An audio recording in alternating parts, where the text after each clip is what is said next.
না, না, কতদিন হয়ে গেল কবে যে হাঁসের মাংস খেয়েছি তা মনে করতে পারি না মা।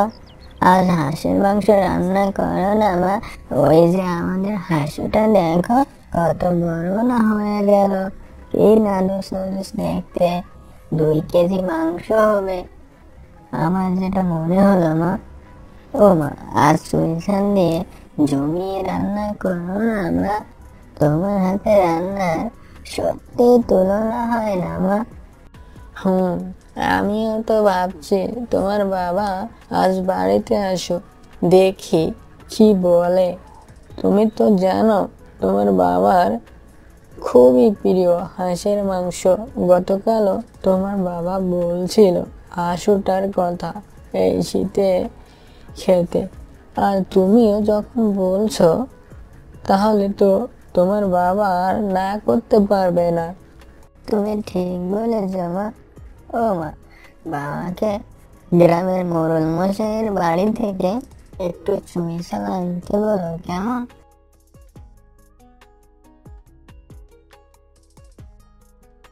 ও গিন্নি, গিন্নি, কই গেলে? আজ খুব খাটুনি হলো গো, 1 গ্লাস জল দাও, আমি একটু বিশ্রাম নিয়ে নিলাম। এই নাও তোমার জল। শুনছো গো মিতুর বাবা, আজ মিতু খুব করে হাঁসের মাংস খাওয়ার জন্য বলছিল। আমিও তোমার কথা বলেছি। ও তাই নাকি?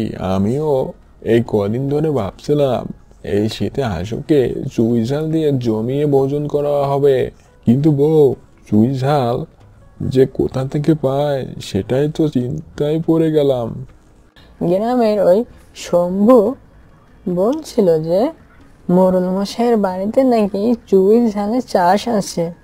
তুমি একবার মোড়ল মশাইয়ের বাড়িতে গিয়ে দেখো, মোড়ল মশাই 1 টুকরো চুই ঝাল দেয় কিনা।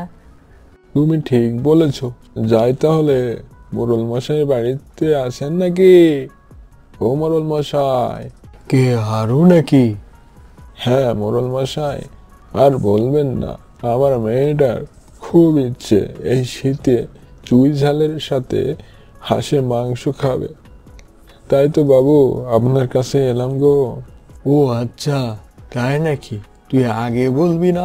এখানে দাঁড়া, আমি গাছ থেকে টাটকা চুই ঝাল এনে দিচ্ছি। এই নে, এই টুকরা দিয়ে তোদের রান্না হয়ে যাবে।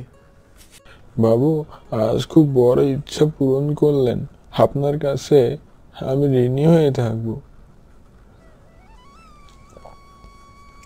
কই গো, এই নাও চুই ঝাল, তাতে হাঁসের মাংস রান্না করো, আমি অপেক্ষায় থাকলাম। ঠিক আছে, 1 ঘন্টা অপেক্ষা করো, আমি রান্না করে দিচ্ছি। মা, ও মা, আমাকে কষানো 1 টুকরো মাংস দাও না মা, আমি চেটে চেটে খাবো। ঠিক আছে, এই নাও। এখন কিন্তু আর পাবে না, রান্না শেষ না হওয়া পর্যন্ত সবাই মিলে একসাথে খাবো। ও গিন্নি, সত্যি তো অনেক স্বাদ হয়েছে, আজ কবজি ডুবিয়ে পেট পুরে খাবো।